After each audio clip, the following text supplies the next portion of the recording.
Hey legends, welcome to another week of the Virtus Performance Podcast. To all of you guys who have been diving into the earlier episodes and shooting messages through, appreciate it immensely. It's cool to see that episodes that were recorded a year and a bit ago are still being listened to and value is being taken out of them. I actually listened to one the other day and it was cool to kind of see where my headspace was at and see where a couple of people who I've spent the last 12 months with were at, and to see like the growth and improvement in everyone is super cool.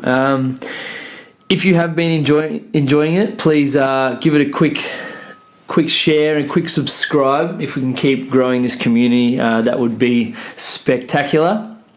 Today's episode is a little bit different. Everyone on this podcast has been on a podcast and had their own episode previously. We've got the powerful Tommy Terlaak, and we also have Sam and Eliza Keck. So, plus Pavlov. Apologies or deal with it, I'm not sure which one. Pavlov, the beautiful Pavlov, is a canine. He hung out for the hour or so this podcast went for and made a little bit of noise. So every time you hear a bark or a howl or a little whimper, that's Pavlov. He does fall asleep for a fair chunk of it, so hopefully he doesn't interrupt us too much. But today's episode, recently Sammy and Eliza had some exciting news. So Tommy and I decided that we'd do an episode where we discuss this news and what it means for Sammy and Eliza's future, and what it means for our future, and we kind of gave our opinions and thoughts and queries and stuff like that, and asked a few questions about this news and about how it would affect them and what they were expecting and all these kind of things like that. So that you guys can figure out what news I'm talking about, let's get stuck in.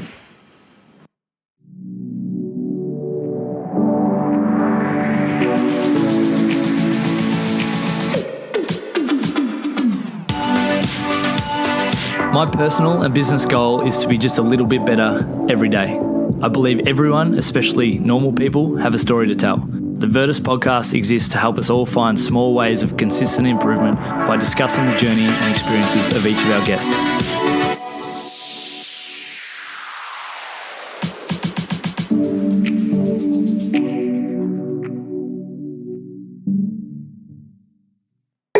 Can Pavlov howl on cue?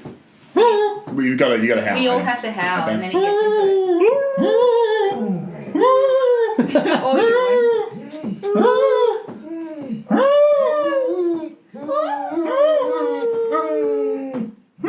Go on, Pav.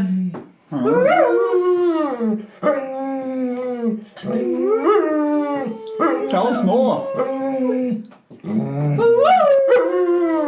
Nah, he won't do it. What do you really think? Hey, hello. He just wants my muffin. Say hello. In the morning, he won't Hello. That's a yawn. This is a boring podcast, I agree. Yeah.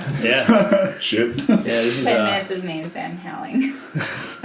So welcome to the Virtus Performance Podcast. This is I actually don't know what episode this is. I assume I would have done an intro before this, so...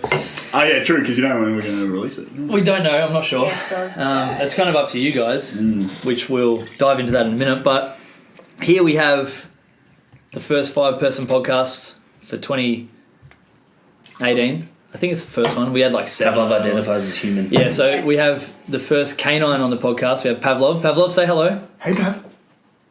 No. He still doesn't talk on cue, which is upsetting. We should teach. We also have Sammy Keck and Eliza Keck and Tommy T, who can't open a bottle of tonic without getting all over It's himself. room temperature. Team, how are we doing? Fantastic. Good. What's happening? So this is a little bit of a different podcast, a bit of a different plan in place. We have a bit of an announcement that's kind of already been made, but we're going to make it again, podcast style. Eliza Keck, throw it to us. What's been happening? What's been happening? I've been vomiting all the time. Sam, what did you do? Yeah, are you vomiting all the time, Sam? Just bad at cooking. That's not true. Everyone knows I'm a great cook. Do they? No, yeah, we're having twins. Shit. Twin babies. Twin babies, yeah. Well, yeah, you should clarify. We do buy a lot of animals that. Yeah. Not snakes, not budgies, not dogs. Oh, that would be cool. So, Man. so I think it was Tommy's idea, probably the best idea he's ever had, Great to idea. sit down with you guys and have a chat from your point of view as expectant parents, and not expectant parents of one kid, but two kids who are going to look the same, Yeah. correct? They are Just found identical. out. Yeah. Identical twins, holy shit. And then Tommy and I are going to throw a heap of like questions at you guys about parenthood and what you're expecting and what the plan is, and then the plan is to do another one of these podcasts in 9 months when there's two identical balls of skin and baby fat hanging around. Cute. Cute balls of skin and Well, baby if fat. they're like Eliza, probably cute. If they're like Sam, Oh no. This questionable. I was an ugly. Hopefully baby. they're as hairy as me, so they actually are like puppies, and then people are like, oh, a cute puppy. So let's take a minute's silence to hope that the dominant genes are yours, Eliza. Yes, That would be fantastic. Tell us, so you guys found out you were pregnant, what, a month ago now? Nah, probably. 2 months. It's pretty early, yeah. Yeah. So so it would have been really early in the process, and I was like, process. something's up with Eliza. I was like, I bet she's pregnant. I'll put money on it for a few reasons. She was a bit tired. She looked a little bit different. I just felt like I just reckoned, I was just like, I reckon she's pregnant. How did I look different? I don't know, you're glowing in the face. Yeah, bullshit. Wow. Hey, no swearing. No, but anyway, genuinely, I actually said to her, I reckon you're pregnant, and she's like, nah, definitely not. There's no way. Well, there's no way because I did a test and it said I wasn't. Yeah. So. So I was wrong, I was apparently, quite sure. except that And I how was... long had you been trying at that stage? When you thought That was like 3 How long have you weeks. been together for? We've been together for 10 years. They've been trying for about 10 years. Yeah. Nah. No, it was a first try situation. Yeah. First month off the pill. which there's some like reason behind that, isn't there? There's like just Well, yeah. after you finish contraception, You I can don't have have to your draw a hormones going diagram, up Tom, and but I think down. it's fairly simple. but there's a heightened. Eliza got... I don't want to say risk because it sounds like you're not trying, but there's No, well, I don't know. Someone told me that, but that was like the only reason we thought, because when we thought they were fraternal, we were like, it's not in my family. There's no genetic Yeah. reason to have twins in either of our families. So we were like, well, it must be some hormonal thing that's like unbalanced from the pill. But Lucky no, stop it puppy. wasn't. Well, so what was it like? Talk us through the process of what it was like finding out. About just being pregnant? Just being pregnant. So, like, because I told Eliza, I reckon you're pregnant, so she did a test and she wasn't on the test, and I was like, lost my No, mojo. I did the Yeah. test before you Yeah. said that. Did you? Okay, but then so you said you weren't, and then I went to basketball, I'm pretty sure, on a Monday night, had a good win, beat counters, going for 3 grand finals, lads. Your dad's a basketball superstar, just so you know that when you listen to this in the future, kids. And I came back home and Eliza was sitting on the couch with like this like weird smirk, and she's like, "There's I've got a letter for you." And like immediately I was like, "Oh, we're pregnant." She's writing me a letter, and she had this card that she'd saved for like.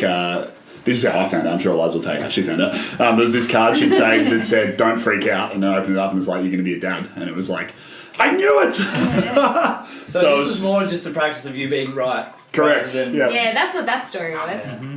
I just want everyone to know that if you're concerned about whether you are or aren't pregnant, I'm like one of those dogs that can sniff it out. I just know. Hey guys, welcome to the Sam Keck pregnancy test. So you actually don't need to be in the room. You can actually listen to this podcast and then send Sam a message and Yep, say and I'll yes tell or you. no. Yeah. Good. But Eliza, why'd you take the test again? No, so, because I was a week late and I was like, oh, it's just the hormones being all weird, because that was apparently really common. Pavlov. Then he's huffing. Relax off. That loud breathing is not Tommy T drinking I really gin. like that he's like pointing to the microphone Microphone. as he does it too. Just lie down, Pav. It's Anyway, our first job. yeah. Oh, bless, he is. Sam has two Pavlov tattoos. Awesome. If I had tattoos, I'd have Pavlov tattoos too. Stop hitting my chair, Pav. So yeah, no, I'd taken a test and I wasn't pregnant, and that weekend was my birthday, so I was like, sweet, we'd been doing dry July, and then I was like, I'll have a sneaky birthday drink because it's my birthday. Treat yourself. And I'm not pregnant because I took the test like maybe Tuesday or something, and then Saturday was my birthday. So I actually didn't drink too much. I only had a few drinks, mass port and some beer. But anyway, and then and then I was still late, and then I was like, oh. And then Sam had said, yeah, maybe you should try again. And I was like, I've tried and I'm not pregnant. And so then, I did the test and then went mental weird because I was home alone and it was just... Yeah, what was that like? Did you just kind of like, I don't know, dance around and get excited, or was it I more... just spent 45 minutes frantically trying to find the card I bought like 5 years ago to give him for this exact occasion. And I thought I couldn't find it for ages and I was like, well, I tried to plan. It didn't work, but no. And then the card, I don't know, I should find it, but it's like, my handwriting's ridiculous because I'm just like, and then I had to wait and it took ages to get home. So. That's right, yeah, because I stuck around and watched David Anderson play because he was playing with Frankston for some reason. Shout out. Yeah, shout out. Olympian. Frankston. He's definitely listening. Yeah. Oh, mate. Oh, probably. I would be if I was an elite sportsman listening. First time listener, first time caller. Yeah. So, what was it like, obviously, starting to tell people you were pregnant and then the transition from, oh, yeah, by the way, we're having twins? It all happened in the one fell swoop. Yeah. Because we... well, no, we told family. We told your parents. Parents, and we weren't going to tell even siblings or anything for a little while because it was literally like 5 weeks or something, 6 weeks. And then... then I think, did we tell siblings? I think we did. Yeah, because you really wanted to tell your brothers. Because and I was like, I want to tell my siblings as well then. Yeah. It was a little bit of a play off because I was a bit nervous because your family all live in the local area and there's a lot of interconnection. Whereas I have a brother in Africa in Sydney, so it's kind of like no one's gonna they're not going to tell anyone. But then I understood it's not fair on Sam. And to be honest, like there were enough kids my side of the family for them to not care enough to go and tell everyone anyway. So. You obviously told your favourite neighbourhood strength coach. I did. Actually, you were the first person other than family to find out. You and Jess. In a bag, Tommy. Well, for health reasons, like not because you actually like you. Like. Oh, yeah, fair enough. Sorry. Also, it was nice that we could tell. Yeah, no. Well, unfortunately, the extra prowlers and skipping went undone. Yeah. No, was not. I felt fine at that point when I told you I wasn't feeling sick. I was just kind of like, I should probably say something. Just in case. You're way too nonchalant about because obviously we've like through the gym and through coaching for a long time we've had a few pregnancies. Yeah. And you're way too not too nonchalant. You're like, I'll be fine. It'll be sweet. We'll just get wrong. We'll just keep doing what I'm doing. I'm like, dude. Yeah. Give it a couple of weeks and you'll be cactus. Oh man. And you were. I was so cactus. Totally I've been cactus ever since. Yeah. So what was it like finding out that you were having twins? Do you want me to tell my story and then? I it was a Saturday night. I was at Cam's house. Shout out to him. And you were Coops, weren't you? Yeah, and Coops and I were at the front of the car, like in my car, watching Ladder Goat, one of the funniest things on the internet, because he hadn't seen it. Good. And and then I suddenly was like, something's wrong, and so we'd all just arrived, which was a bit awkward, and I was like, I have to go, sorry, bye. And thankfully he's just on Oliver's Hill, so I just took myself to emergency at Frankston, and Sam was in Phillip Island drinking quite a bit with some mates. And so I was in emergency on my own. I called my parents and they were hilarious. Cooper, let it go. I went... no emergency. You're calling me. Yeah. Thanks. Yeah, and then I was calling and Sam wasn't picking up at all. So I was in a really loud bar. Oh my gosh. So I was texting Andy Vanderbeek because he was with him as well. Yeah. And I was just like, emergency, get Sam to call me. And then I called my parents, and they were out for dinner with friends, and they just like ditched their friends and were like, "We'll pay you back," and just ran out the door and drove down so fast. It was quite funny. But yeah, so then I was just emergency. They just took some bloods and stuff, and then next minute Sam had called and he told me he was had a bit too many to drink to drive, and I was like, fuck it, I'm going anyway. Yeah. And then next minute he was there, and I was like, that was like 45 minutes. Yeah. Is there any police listening to this? I'm sorry, but I'd do it again. Yeah. Play on. Bite me. You would. Well, yeah. So I do not condone drinking and driving, but yeah. But yeah, so we thought it was all over basically at that point. And then, so we went home probably about midnight after, and then and they said on Monday the ultrasound place will be open at the hospital and you can come in for a scan to just see if everything's okay. Yeah. And then Sunday morning woke up and I was like, we were just talking about how it's going to be a really crappy Sunday because like... Just waiting to find out, yeah. Yeah, so we were just sitting there just like, oh my gosh. And I was, of course, as much as everyone's like, it's not your fault, of course I was just going through all the things I'd done, like it somehow affected them. And anyway, and then I read something at like 2 a.m. the night before because I couldn't sleep about like if they can see a heartbeat on the ultrasound, then... regardless of anything ends up, there's like a 90% chance it'll carry through as a normal pregnancy. So that was all I was hoping for. Yeah, and then we literally just said to each other how it was going to be a really difficult day. And like, I got a call from the emergency and they were like, we've got a spot this morning if you can come in half an hour. Straight in. So that which was awesome. like, thank goodness, yeah. Yeah, so we were pretty nervous, I think. You can tell the rest. This is so funny. This is so funny. The next thing, so we get in there to emergency, and we probably wait, I don't know, maybe 10 minutes out the front. Like they're obviously prioritising. Pavlov, Good Pavlov. God, Contributing now. Pavlov, come here. Come. Pavlov. Well done. Good boy. You tell them. Oh, this Yeah, is I don't like Those it. little children. They're not playing with the other. Come on. Come on. Maybe put him in here and shut the door. Anyway. And then they called us in to get a scan, and you could tell, like, the lady was, like, the sonographer was scanning, and she was taking a long time. Pav, okay, come here. Pav, you're going to be an uncle. Come on. All right, well then lie down. Lie down. Riveting listening. Okay, Yeah. sorry. It was pretty funny. He'll lie down, actually. Anyway, and she was taking a long time, and of course I was thinking, we were both thinking that it was probably, something must be wrong. Yeah. You know, otherwise she just sort of said, yep, there's the baby, there's the heartbeat, it's all good. And so I was thinking, she can't find a heartbeat. She's, you know, we were pretty, we were sort of, honestly, I think we were both resigned to the fact we were like, we've had a miscarriage. We kind of talked about what next and everything. Yeah. And, you know, kind of started almost grieving in advance, preparing yourself. And because she took ages, and then she looked over and she's like, oh, look. And she held the scan over a particular spot, and you can see a little heartbeat. She's like, look, there's the little heartbeat. And we're like, oh my goodness, like Eliza's face. I wish I was filming. I didn't want to film because I thought it was going to be bad news. Yeah. If I knew it was good news, I would have. It was just like pure elation. Like, I've never seen more relief and excitement and happiness all in one thing. And then... Except for when you shaved your mullet. Yeah, correct. She was way more excited for that. Sorry, I forgot about that.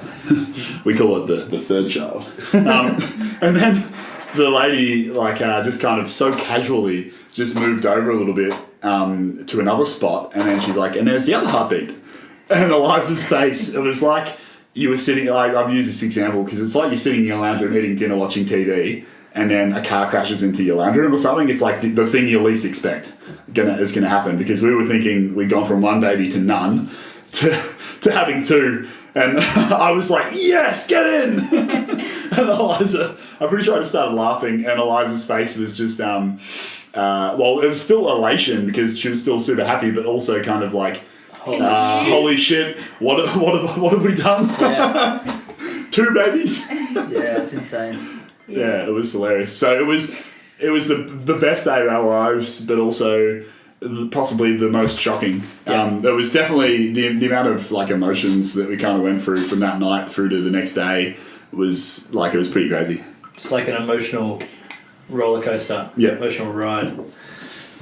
Yeah, and so insane. and then because I guess we'd both been with different groups of people who both saw us like kind of leave, and like there was explanations required, and we kind of talked about it because at that stage it was probably only... I think the reason, for at least from my perspective, because that day we basically were like, let's tell everyone. Yeah, we were just going to tell everyone. Let's tell everyone. And the reason we hadn't really, I don't know, like told people was because of my work is like, I don't have a permanent job, so I'm trying to keep it under wraps. So I'm on a podcast. Yeah, sure. This is probably the best Yeah. reason. So But, like, No one listens to this anyway. 8 people listen. Hey, Mum. Hey, my Mum. But Hey, Deb. yeah, well, we figured we'd start telling people because, and you also want I just wanted, support. like, we'd just gone through, like, hell and back, and now we're in, I didn't know what I didn't know what state of mind we were just then. It was just like I was crying and happy and freaked out and everything all in one weird thing. And so I was like, no, we need to tell people because if something bad happens again, screw going through that alone. Why would you? Like, it's our society sucks at, you know, dealing with death. Yeah. So And loss. yeah. So anyway, that's cool because then you get your whole community and whole tribe. And we have support you. such a strong community and tribe too. It would be strange to think that we might go through like the most horrible thing anyone could go through, and for no one that we love to know. Which it seemed really weird. And so it made it really clear for me. Like, because I was like, oh, are you meant to tell people yet? You know what? They say you're not meant to. Like, who's they? But then that happened, and I was like, no, screw this. Yeah. It made sense to us. It's good. Screw what you're meant to do, right? Also, now we knew they were twins. We were holding out initially for the scan. I think We weren't. Yeah, of course. Yeah, we wanted to have a concrete photo and stuff. So now that it's happening, what are you expecting? I am expecting that it will be difficult, but I'm also kind of letting it come. Like, as in, I love to know every little last detail. I just like to know stuff, and so I'm doing a lot of reading and everything. But I'm totally convinced that can't prepare you for reality, and I'm just prepared for it to be difficult, but also awesome. Yeah, I'm really open for it to be different to what I expect. Yeah. But it's sort of like, a different sort of thing, but in a similar way, opening your own business. You've worked before, and I've been around kids before and babies, but when it's your own, it's totally different. And there's a whole heap of new stresses and responsibilities that come with it. And I remember the feeling, of a few weeks into Common Folk, the overwhelming sense of, kind of like it's all on me. And I imagine it will be a similar thing, but in this case, I get to do it with Eliza, so... I wasn't around when you opened your business at all. No. Well, you weren't working in it. And that's no disrespect to my business partners either, because obviously they were there, but they weren't working in the business. So, it's kind of cool to be able to do it with your best friend. And then, at the same time, creating humans, in this case, one human split into two. One human. I'm super excited. I want to say more excited than Eliza. She has to go through all of the hard stuff. Sam's always but I've always wanted twins, so I just thought it would never happen, and now it's happening. He says yes with Ginny's hand. I get to deal with all the fun bits. Pretty much, yeah. How about you, Liz? Oh, wow. What are you expecting? Oh, I don't know either. I mean, everyone who's had twins or whatever we've read, it's basically like expect the first year to be really hard to even remember because it's just like chaos. Yeah. And you're just so tired all the time, and and then from there apparently it's easier than having one because they're aware of each other by that point, and then they can like take care of each other a bit. So I expect it to be so you're just going to get them to parent each other. Yeah. 12 months in, just like, we're going out, kids, see you later. Outsource. Enjoy. Pavlov. You can nanny them. Yeah. Easy. Yeah. So you're just kind of like going to hang out and see what happens. Yeah. What do you think the biggest day-to-day change will be for you guys? Like, daily sleep, life? I guess. Don't they say you don't sleep? I don't know. I think it'll be just not being able to do things without considering, agile? What you're going to do with the kids. Yeah. Like I reckon that's a big one that people don't think about. Like they know that they'll have kids, but I think a lot of people are sort of like, I'll just keep living on as we are, but I'll just have to change nappies. But there's way more to it than that, I guess. That was one of the biggest things when we found out twins because I knew, to an extent you're going to have to but also when babies are small, you just put them in the little container and take them around, to an extent. You're tired, but you can do that. Get a little lunchbox in there. I used to nanny 7 kids, one of which was 4 weeks old, so I kind of have a reasonably good idea. Impressive. But but at the same time, having two, it's like little kids. you can't fit them. You can't go to the supermarket as easy. I've been having dreams about this supermarket has twin positions for the trolleys. Trolleys. Why is that my dream? How boring have I become? This is your life. This is your life now, man. But that's what I'm thinking, because how do you you go to the shops when you've got two. You Yeah. can't put them in the thing. You can't do a trolley and a pram. I don't know how they actually... Sleeping in the car, crack the window. Yeah, crack a window. It's fun. We were at the zoo the other day and we saw a mum with. There was a couple of twins. There was a bunch of either like really close together kids or twins, and I was like, you're gonna have to think about what pram to get. Are you gonna get like a side by side, which is stupid? I think super big. It's too wide. Yeah, you can't. So, put it anywhere. or you're gonna go the stack, which is like one in front, one in back, and that's like a complex that your kids are gonna have. Yeah. You're the front kid or the back kid. Oh, the front kid. You're at the front because you're the best, or you don't mind getting damaged. Yeah. You're the shield. The shield child. Kid one's gonna stop kid two. Totally. Really Yeah, exactly. Yeah. Yeah. It's all these things you're going to have to come across, which normal parents don't really have to with just one. Yeah. You've got a There's- bunch of different chaotic things. There's Well, like a multiple births like support group thing in Frankston that you can join, which everyone said just go to that and then you can find out like what's the best plan, all that kind of twin paraphernalia kind of That's the best. stuff. So like even Sam's going to get like a double wrap where he's going to have one on the front, one on the One on back. each boob. Yeah, good. Yeah. Because I think, not putting words in Sam's mouth, but I think he thinks it's going to be pretty chill and his day-to-day is going to be more or less the same. He's going to wake up, he's going to strap the kids on, and he's going to walk down to Commonfolk, get a coffee, kind of chill out, Pretty talk much. crap, Two and then soy milk baby chinos. probably... No, they'll be on espresso pretty quick. I don't think. Yeah. Just skip the dairy. Yeah, he'll just kind of hang out on his laptop, standing up at the roast bar, hang out, and then wander back. Like, Yeah. Definitely Easy what as. it's going to be like. I think in his mind, like, he's like, what do you mean? You're 100. Just make it Week up. 3, he's gonna crawl in and go, help me. Wallace. Sorry, mate. You got yourself in this position. It's I true. haven't left my house in 5 weeks. Yeah, I think, like you said, sleep. I think just the fact that one is going to be awake and one's going to be asleep, and it's going to wake the other one up. Yeah. No, I think They're all the never good going to be advice- asleep at the same time. All the good advice was like, it was like, with one kid, never do this, but with two, you should just get them on the same schedule, and if one's asleep and the other one wakes up, wake the other one up too, so that they force them to be force very them to much the feed. same. Yeah. Which was because you wouldn't do that if, like, well, apparently you wouldn't do that if you had like a single baby, but parents were all like the same. They're like, you can try and let one of them rest while the other one's fed, but like legitimately you'll put the other one down and then immediately the other one will wake up and there'll literally be no constantly sleep. feeding. So I guess I think it sounds like having a really like tight schedule is really important with twins because otherwise it's double the work. How will that go with Double you? the Because person. you're not the tightest, most scheduliest person in the world. No. Well, luckily I won't be the one breastfeeding them if they can breastfeed, I suppose. But I think at night time it won't be so bad because I don't have a lot of sleep anyway. It's a zombie. Yeah, a bit of a zombie. So I think that I'll probably be able to support Eliza in that sense. But during the day, like realistically, I'll have to be at work probably fairly soon after the birth. How fairly soon? I don't know, like, will we say? For like Haven't a month spoken about after this that? one yet. No, we did. I think Eliza told me I have to take 6 weeks off, which I'm Yes. happy to try and do. Thank you. That's gonna kill you. Yeah. Well, I mean, but the thing is, I I think live you'll be really dead. close to work, so I'll be here just with the baby. You think he's going to be away from work for 6 weeks?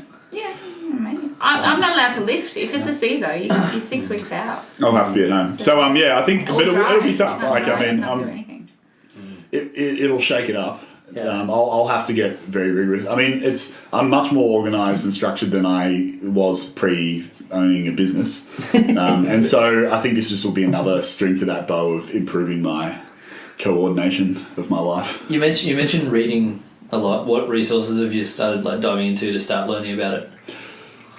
For me, like the most recent has been because we found out we're having Modai twins, which is identical but two different amniotic sacs but one placenta, and so it makes it a risky pregnancy. And so I've been reading a lot of scientific papers on any research to do with that compared to other types of twins / other babies and everything. Yeah. Just because I want to know the chances of everything, which for some people would scare them, whereas for me, I like to have that information so that I know how much to not or to worry. So probably more of the medical research papers. Have you been saying Lars? Because I remember asking you about it once, and you're like, "Oh, no, I'll just kind of go with the flow." Yeah, I I'm expected more you to go be with the more. flow. I expected you to be more like that. Yeah, no, not when it's about myself. Yep. Yeah, if it was like researching for work or something, I'm all over it. Like, I want to know everything, and I want to be like the most knowledgeable person there can be on that topic. But about this, it's kind of like it's not going to change anything I do. Well, I more rely on. I just want to make sure I have good doctors and stuff around, and then just rely on them to do all the reading. Yeah. And you're also exhausted and sick. Yeah, So you can't I've bother. been really sick and really tired, so it's just made everything a bit tough Yeah. at the moment. Yeah. Who are you guys like leaning on in terms of support networks? One, like people around you, but also people that have experienced this before. Oh gosh, there's no like one person in particular. I think family is pretty big, but my mum was like devastated because they've got like this big holiday, like 2.5 month holiday booked that they're now on, and she's like having a great time, but she wanted to be here. Yeah. But She can just be here for the fun stuff, like 2 a.m. wake ups and. I've already made them cancel the holiday next year, so my dad's a bit sad. Yeah, good. But yeah, no. I think. I don't know. I've just been talking to anyone who's had kids. Yeah, anyone and everyone.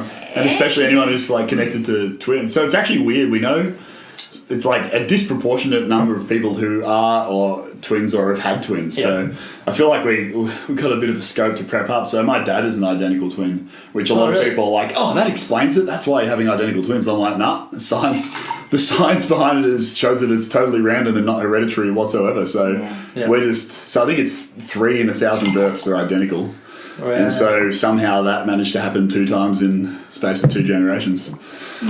So I don't know, but I know, like, in the water. You know, like I talked to your mum a bit, Lockie, because obviously your sisters are twins, and I've talked to Brooke Johnson, her sister's having twins as well. There's a lot of people who, one of our friends, her sister just had twins. It just seems to be not uncommon for some reason. Coop's a twin. Yeah, Coop's a twin. Yeah. He's got a twin sister. So Fortunately for Grace, they're not identical. true though. But it's also probably Jen as well. And of course one of our help. close friends, Jen, is a paediatrician, and she's actually not currently working. She's not even a paediatrician. She's just spending her time smashing walls in Verts and common folk. Like, sidebar for everyone listening. Yeah, So this is important. in a week and a half, Jen fell through a roof at Common Folk and then like knocked a hole in a wall at Vertus, and slight hamstring strain while she was warming up. So I don't know how that happens. How does she look after children? Oh well, that's it. Yeah. Like, I hope you can look after others because you're not looking after yourself very well. No. But she's so funny. Yeah. And she's been really good. Yeah, shout out to Jen Moon. You should get her on a podcast. I'm sure she's got fascinating stories. She's breaking my mind. Oh my gosh, Yeah. she told us Kicking over. so many. We went away on a ski weekend and she was telling us all the weird requests they've had for births, and it's like hilarious. Give me the top 2. I don't know if we should though, just in case. You should. Well, no, she didn't go into details about. Know who they were, but like I don't know. Well, you I can think tell them. I feel. I'm trying to remember. There was the one who had the emergency Caesar, and then she asked if they could put the baby up there anyway, just so it could get the flora. Oh, that's right. Yeah. So the idea that if you don't have a vaginal birth, then you're compromising the immunity of the immune system of your child. Just put it in the dirt when it's out. Yeah. Well, yeah. So, but she actually asked the doctors to like shove the head up. put the head in her vagina. Smell it. So they can get her flora from her yoni. Okay, so legit no, but there is like some science around. No, I know. It was mainly for allergies, like big deal, like just get. Yeah. Yeah. Anyway. I think there's a lot of guilt with like certain views on parenting, like where like mothers and I guess fathers feel like that if they don't do a certain thing a certain way, that like they've compromised. Yeah. Their child. Yeah. And it's actually funny. I never got that before. I'm like, don't be an idiot. Whereas now I think I'm starting to question every decision we're making just because I'm like, I want to make an informed one and do something properly, as opposed to just kind of be like, their kids, chuck them in the woods, they'll survive. Have you changed? Have you guys, like, apart from Eliza not getting hammered on weekends, have you guys changed anything day to day? I'm literally doing everything for Eliza, and then she yells at me if I don't do like one thing. She's like, I'm pregnant. Ooh. I reckon that's about 8% true. Thoughts? That's 80 or 8? Is that not true? I think you're about 20% true. Slightly more attentive. Yeah. So, like, sometimes when I'm really sick, but, like, actually, after our big scare, Sam was, like, so, like, I was waking up at 3 every morning vomiting. Like, I was really sick a lot. And Sam sleeps through everything, right? He can sleep through flipping anything. And yet, I would just be, like, rolling around, like, in agony. And he'd be up and he'd be, like, making sure I was okay and stuff. Aww. Which he woke up. Like, that was just crazy weird. And I think it was because he was scared and, you know, everything. But that phase has already gone away again. And he's back to being a bit like... Last night, I don't even remember this. I was so tired. We had friends over. And I kind of fell asleep while they were there. Because I couldn't keep my eyes open. And I had a throbbing headache that was in my face as well. And I just asked Sam to get me Panadol. And he said no. And then No, I just fell asleep. No, I heard like Eliza mumble, so like, oh, give me a Panadol. I'm like, You're not Panadol. No, but if like, Really, I thought she was just carrying kind my of, two children. I thought she was just having a whinge, but she wasn't. I was like holding a bucket and half asleep. No, but you were asleep. Like I thought you were like just talking. Eliza talks in her sleep sometimes. She like mumbles shit. I would have got her a Panadol. I apologise. I'm like, I'm sorry, I didn't realise you were like, you know, Yeah, because when I lucid. went out to bed, I was like, 7 months time, I'm sensing like, Sam, you need to take me to hospital. Take yourself. Well, Fine, I'll get you an Uber. yeah. well, it's funny. We like more likely than not now, given the type of pregnancy we have, we'll probably just be given a date and we'll go in for a Caesar. We won't have a choice because of the type of pregnancy. So that's interesting. That was something we'd not thought of. Like when you're having one child, you kind of feel like you have autonomy over how it's delivered. You know, you can choose. You know, to have a natural birth, and if that's not going to work, you can choose to have a Caesar. Whereas we'll probably be relying on the advice of our medical professionals and obstetrician, and already it appears to be more likely than not that we'll have to have a cesarean. Yeah. Well, I guess that limits the bandwidth of things that can go wrong, maybe. Yeah, I think that's definitely the logic behind it. Having a Modai natural birth is super, super risky, especially for the second twin. Yeah. It's The one not that comes ideal. along. Yeah. Which one's going to be your favourite, first one or second one? Underdog. No, second one. Contingency. Maybe the second one's just being like patient and just going, you go out because I'm going to smash you for the next 20 years. Oh, do you know what before? Well, my dad was the second twin. Yeah. So Steve always makes sure, it reminds him that, like, you know, he was, you know, second. 1-0. Yeah. Every time. Some people don't tell their kids like the order. Well, I was going to juggle them, and so I don't even know which one. It can be a bit like of a like. I was reading, of course, some mum blog or whatever, and that actually it became a bit of an issue for this woman's kids because the one who was told they were first kept bullying the other one with that, like 3-year-olds. That's all you've got. At that age. Yeah. Yeah, I know. So it's like. Oh, you should just not tell them until they're old enough. Well, I would just say, I just tell them, even if you knew, because you probably know, because they're gonna. I'd just be like, oh, we juggled you, so we actually know It'd come out. It'd come out. You wouldn't be able to keep it. What kind of mum do you want to be, Eliza? Ooh, what do you mean by kind? I don't know. There's What kind of parent will you be? That's a broad question. It's a very broad question. Like intentional. Trying to think of broad question. like labels or something. Yeah. I don't know. A parent. Oh yeah. Doing my best. Trying. Yeah, good answer. Yeah. I don't know. I can't think of anything particular. Well, we kind of asked this before we turned on the mic, before Lockie was here because he was late. Sorry. But things like, what about your parents? Do you love and want to put that into being a parent yourself, or what did they do that you think could have been done differently? Maybe not negative, What but you would do differently. Yeah, something you would do differently. Good. Like things that you've obviously seen, or even just other parents that you've seen do something, or like we use the example of like maybe technology's a good one to jump off with. Seeing kids with technology, you guys mentioned some people you've seen do it well, some people who do it poorly. Like, what's your stance on technology as the kids are growing up? Yeah. Well, I think. You don't want to, and this, for all we know, could change. It's very nice to say. This is why we're doing it now. and later. Exactly. I can just see like future selves being like, fucking What idiots. Just such idealists.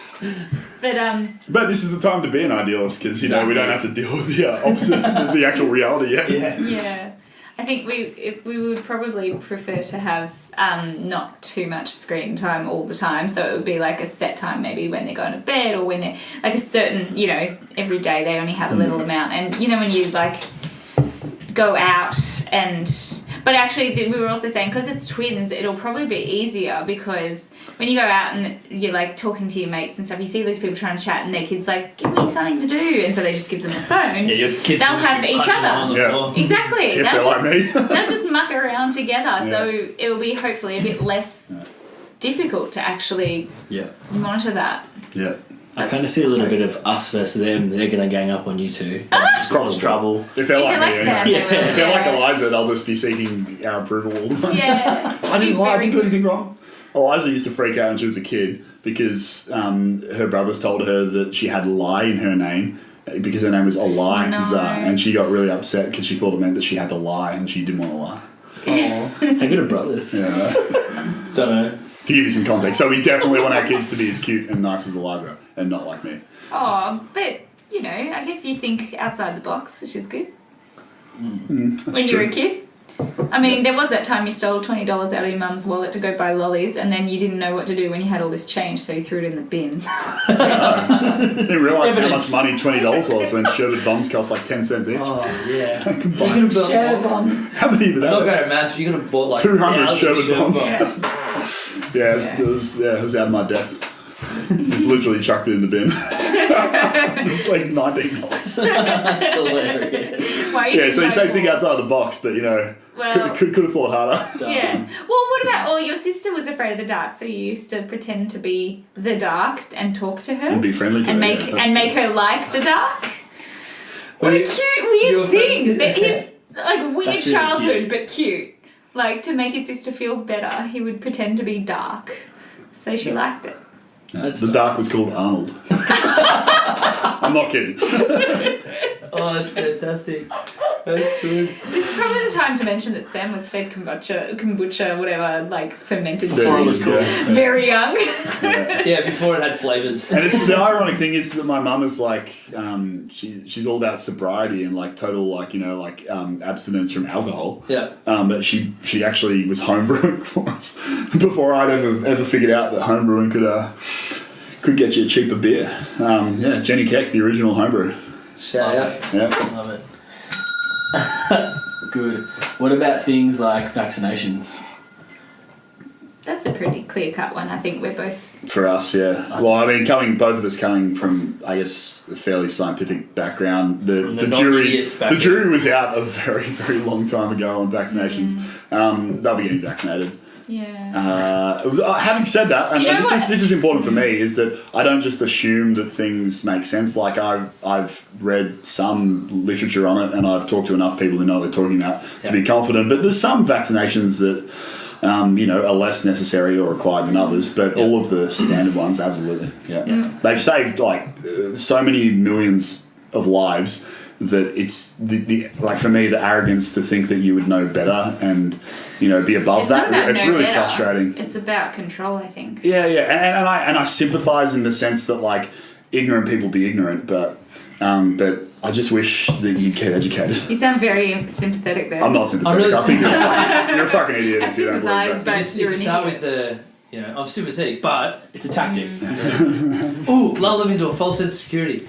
Yeah. Jump with the But my mum she questions vaccinations a lot, and actually the reason being me when I was a kid and I was vaccinated, I had a really bad Which reaction. to it. actually, like, So it goes would to be show. the one reason why Yeah. we would consider not doing Yeah. it. Like, you were very sick when you were Yeah, little and got... but that's actually like it's the exception that proves the rule. It's like, okay, vaccinations, there is a risk, but the risk of not being vaccinated is so significantly higher. It's not even. It'd be like saying, oh well, I can't think of a good metaphor, but I'll think of a good metaphor You and I'll just say. talk to anyone who's really old who had polio, Yeah. or you talk Measles. to the at Frankston in the peds ward. There's, I don't know if she's still the nurse unit manager, but I was talking to her, the woman who'd been nurse unit manager there for like 30, 40 years or something. Yeah. And she'd been a nurse through the vaccinations becoming a thing, and then and then this whole new phase. And she was just like, if I could bring in like parents to come and see, like, and she's so upset that whooping cough's becoming a bit more common again, and she's just like, you hear these little babies struggling to breathe, and it breaks your heart, and you're just so angry. So avoidable. And it's so avoidable. And she's like... And when people say, oh, it's a personal decision, I'm kind of like, yeah, but it's a bit of an arrogant one too for you to think, like, you know, you flying an aeroplane and you don't question that it's going to, you know, crash down to the ground, but then you're questioning someone who's, you know, like literally we've spent more time investing in medicine and healthcare than we've been flying airplanes. Like the science behind vaccinations working is significantly stronger than the science behind, you know, keeping a plane in the air, and yet you'll fly in a fucking plane and then you're like, no, the doctor's trying to like support Big Pharma and kill my child. Like, no, fuck you, seriously, fuck you. Wow. You heard it from Sam. He's sympathetic, but that's so true. You should have a spin-off podcast series. It's called I'm Sympathetic But. Tommy and Ryan have told me to do this for years where I just rant about shit. He's good. Yeah. But I don't want to offend people. I know I've just offended like a whole bunch of people who live in Red Hill and stuff, but I don't know. Red Hill has the lowest vaccination rate in the area. Really? Yep. What do you think it is? They don't have enough to cover herd immunity. I think it's... Yeah, don't take your kids I to Red think Hill. when you're wealthy enough and living in a country that is affluent enough and has good enough healthcare and everything to sort of, you don't need some of those things that are integral for survival in, say, you know, areas of the world where disease is more prevalent and healthcare is not available. I think that you can be lulled into a false sense of it can't happen to me, and it's that sort of like, you know, like organic food is better than inorganic food, and it's like, well, you know, like maybe you can avoid some shitty pesticides, but actually if you had like a, you know, like a perfectly safe fertilizer that just happened to be made in a lab, mate, the chemicals are the same as the ones that you get from chicken shit. Yeah. Just like it depends, and I don't want to like poo-poo all of that kind of stuff, because there is good science to certain elements of all of those ideas. The problem is that people assume that because one thing is good, then all of it must be good, and that's just really not true. Just like, you know, like one shitty thing will happen and Nestle will, you know, create like you know, a formula for kids in China that ends up actually causing them to be severely malnutrition and like injured and stuff, and therefore, you know, like all formula is bad. And it's like, well, that's just not true either. You throw the baby out with the bathwater. That's it. Pun intended. So to speak, babies. Oh, well, surely if you threw one out, you realise the other one. Like, if one's still there, you'd be like, where'd the other one go? Oh, no, we got to go back up. Yeah, you've got to back up. Shit, it's got plan B. What about education? Like, what was it like, you guys growing up at school, and how do you want your kids' education to vary or differ from what you experienced? Well, being all like, not that we disagree with this, but I think it comes down to the kid as well. So, and I was talking about this with Tommy the other day, and I've talked about it with Eliza heaps, is that if you've got a child who you know is a creative intellectual and is going to, you know, do really well in a system that supports, you know, like creativity and intellectual stimulus and really stretches you and challenges you, then I consider sending them to a school that really ticked those boxes, depending on what it was. But if you've got a child who, you know, is much more practical, or, you know, just doesn't display, you know, those sort of characteristics, and you try and pick a school that kind of supports those, which means the whole public-private debate is less, you know, is private better or public better? It's like, well, what's going to be better for our kids? I think for me it was very social aspects. Like, if your kid's super outgoing and social and would thrive in either environment, that's cool. But if your kid is a bit more shy and needs nurturing, maybe one is better than the other. Because I think if your kid maybe is less outgoing and confident in themselves, they might be easily led and could go down a path maybe that you disagree with as parents or something. So maybe I don't know. I think it's more social a lot of the time, because school is our social. Your friendship group has our so world. much more effect on you than your parents. Until you become an adult, it is your whole world socially, pretty much. So, they're the ones influencing you pretty much, probably as teenagers as well. They're going to be influencing your kids more than you guys are. Definitely. A lot of the time. So, choosing the social aspect of it as well as the intellectual side is very important, I think. Absolutely. So, and I don't think you can make a blanket rule for each kid. I think, for instance, this is it. Twins, identical twins. Well, if they have quite different personalities, you've got the added thing of, do you split them up or not? I don't reckon. Be comfortable with that. I think that would be less likely than likely. As in, like, just seeing what my dad and his brother are like. They were they actually needed each other, when they were younger. So that's an interesting. I think it'd be rare to have identical twins that aren't each other's best friends, at least for the formative years. You know. Yeah, that was like Brion. I was talking to Brion, a friend of ours who's got a twin, and he was saying, you go to school and all those things are not as scary because you've got a best mate with you. Yeah. So and you're experiencing everything for the first time together. Together, so you don't feel. It's like and that'll be an interesting sort of pathology as well. Like how you. Like they're going to have such a social experience their entire lives. When do you deviate from that, or when? So there's dependency. I was going to say. So where does that? I guess we'll see that as parents. Do you think it's important to introduce that independence in them earlier than later? So. Yeah. Like in a healthy way. So maybe different instruments or different sports or those. It's like how people we'll suggest, make them make their own band. Don't let your kids sleep in. Play bass. Yeah, exactly. Yeah, one drums, one guitar. Band's gonna be called Sounds Like Keck. You're welcome. But I think it's very interesting. So I know a couple of twins and very, very dependent on each other. It can be creepy. It can be, and also healthy dependence or unhealthy dependence can be a thing. So when they become adults, having relationships, like romantic relationships or even just friendships, they're very unwilling to deviate from just being with each other, and the other one has to agree with it, kind of thing. There's this committee almost to how they run their lives as opposed to this independence, as opposed to a safety net. It's more of a everything must be joint decided on, which is So I think you guys will cross that earlier than later, which sounds like a good idea. Yeah. They're not identical, but my sisters are like the twin equivalent of yin and yang, but they're best friends at the same time, which is awesome. Nice. They don't need to spend a heap of time together, and they do a lot of the time, and their relationship's definitely progressed and grown over the last few years as they've both experienced different things, but they're super different. What was it like being the older brother of twins? Did they always have a closer bond to each other than you and your other sister had to the rest of the siblings? Or? Yeah, I think it was the three of them against me a lot of the time, and I don't know if I'm just saying that or if that was actually the case, or if I just felt that. But that's your view. That was my view, but I know Beck and Jess. So Beck and Sarah are the twins. Beck and Jess Jess is the middle one. They got on really well. Yeah. So it was kind of Sarah and I got on really well as well.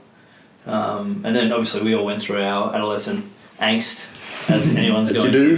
Yeah, so it's funny because there's probably times where I got on with Jess the best, and then times when I got on with Beck, and then times I got on with Sarah, and we're very fortunate to have two well-adjusted parents who got us to the point where when we were older and when we were past that teen angst, for lack of a better term, we're able to now we've got amazing relationships. And I don't necessarily have to see them all the time to have that close relationship. And I think they're the same with each other. Sarah spent 9 months overseas, and Beck did the same thing last year. And it's cool to see Sarah play footy, love footy, be heavily into outdoors and stuff, and Beck being, not to say Sarah isn't, but a little bit more intellectual, as a little bit more into the reading and the science and psychology side of things. Which is cool, because they both experienced the same schools, obviously did different sports growing up. Got dressed in the same outfits. Nah, you guys can do that? Oh, I think occasionally. Hijinks, Just take the piss? Just trick them, just don't tell them there's two of them, and then just... This is the first... As soon as I found out you had twins, I was really hoping for identical, because I just feel like if they're anything 1% of Sam, they'll be the most fun, and they'll just cause mayhem. They'll just trick everyone, and I'll encourage this wholeheartedly. KP asked me to ask that question about dressing the same, and I said if they're anything like Sam, they're going to dress super weird, completely different, but they'll look the same. Yeah, they'll look the same because they're both weird. Well, actually, it was one thing we've always talked about is people you need to find out the sex so that you can dress appropriately, and I was just do people still do that? You buy pink for a girl and blue for a boy? I'll just be You're so progressive. Whatever. Well, no, but not even that. So to give some clarification, when I was a kid, I had an older sister and I was the second, so I just wanted to be I just wanted whatever she had because why did she get it? You looked up to her. Yeah. And so this lady from our church we went to made this beautiful frilly dress with puffy sleeves for my sister. Yep. And I was like, I want one. So she made me this. Basically, it was like a blouse that looked the same as my sister's dress, and I was like, yeah, it's the best. He was like that. I think it might have been my third Christmas maybe, or a birthday. I think I was about 3, maybe a little bit older, and I got a Barbie. Nice. Mum and Dad were like, yeah, well, let's play it. That was cool. Yep. Just, I think it's, and you guys will probably be very similar if I know you guys at all. You're not going to put any gender stereotypes in there. Not really. But also you're not going to go the complete opposite and treat boys like girls to try and force them to change. I think my opinion on that is I think neutral. kids are kids. I mean, I'm happy to be proven wrong, but I've spent a fair period of my life as a child. But also, I do distinctly remember not understanding sexuality probably too far into my teenage years. It just wasn't a thing. So you met a lot. I just that's why I was so comfortable wearing. And my mum was great. Like dress ups meant you could dress up as whoever you wanted. It didn't mean I had to dress up as other boys. It was just like it's part of being creative. And I was lucky in that sense. My mum was like an art teacher and super creative and everything. And I just think that kids can just be kids. And I'll just encourage them to be themselves. For sure, and be proud of that, because how could you not be proud of your kids? Yeah, love them regardless. Yeah. Unless they're shit. Yeah, in which case I'll lock them in the basement. Unless they're terrible people. Sam, what are you going to do if one of them or two of them, what if they're bullies? Oh, that's a one. Oh my Punch goodness. them right there. I've talked to Beck Van about this, one of the crew who works with the common folk, because her kids are great. Shout outs. And I just said the one thing I'd be really shattered would be if my kids were bullies who were just really mean, to other kids for no reason. Picking on vulnerable kids. Yeah. I have a really strong sense of, and Tommy will testify to this, I really like outcasts and want to see them built up, and I would love my kids to go out of their way to involve people who are on the outer. Yeah. And actually, I think I would say in inclusive. this room here, I reckon all of us have that personality to a certain extent. And it would the thing I would be the most shattered would be if my kids were the opposite of that. Yeah. And were bullies and actually picked on kids that are unusual. It'd be very hard for It's going to be hard for my kids to not be unusual though. So I'd say that if anything, they'll probably be the ones getting beaten up. Yeah. Other than they might be huge and hairy. So. No, they won't get beaten up. Yeah. We'll teach them how to be jacked and strong. What do you reckon, Eliza? We've talked about this. What do I reckon? Not wanting our kids to be bullies. Yeah, no. Well, what would you do if you found out they bullied someone? I don't know what you do. Yeah. Because no one in my family, none of my back. brothers or sisters, they didn't bully me back. But they weren't, I've never seen parenting of a bully because none of us were bullies. Same. Pete Keck, legend, shout out there. Big legend. He was probably the He's my most admirable. third or fourth favourite kick. Yeah, it's definitely he's my favourite cake. I like second lead beverage.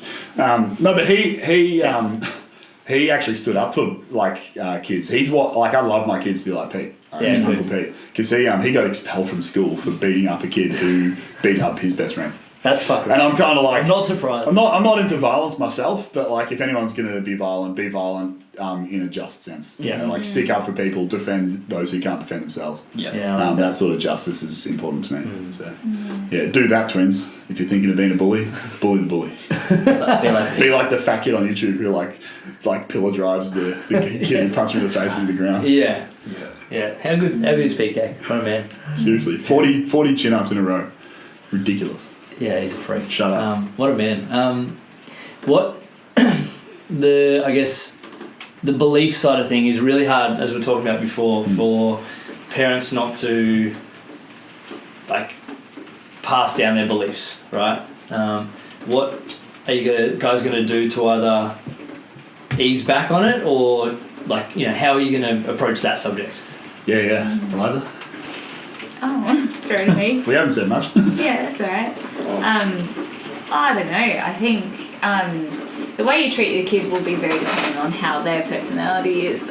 When they're little, certainly we're going to want to instill, manners and being considerate and kind and all those kinds of things. And then as they get older and they start questioning why and all that, I guess we cross that bridge when we come to it. But I don't know. You're more the philosophical one of the two of us. I'm pretty straight edge. I'm very justice focused, so I would just be like, it's the right thing to do because that would be so bad if it happened to you. So don't let it happen to someone else. And it's pretty simple for kids to understand too. Yeah, empathy seems to be a pretty, I think, easy thing. I don't think kids naturally think it because they're quite But you can teach it. But I think you can teach it, and as soon as you do, like when I'm thinking. The good thing is sharing's not going to be an option. So hopefully they're more half a baby naturally. Yeah.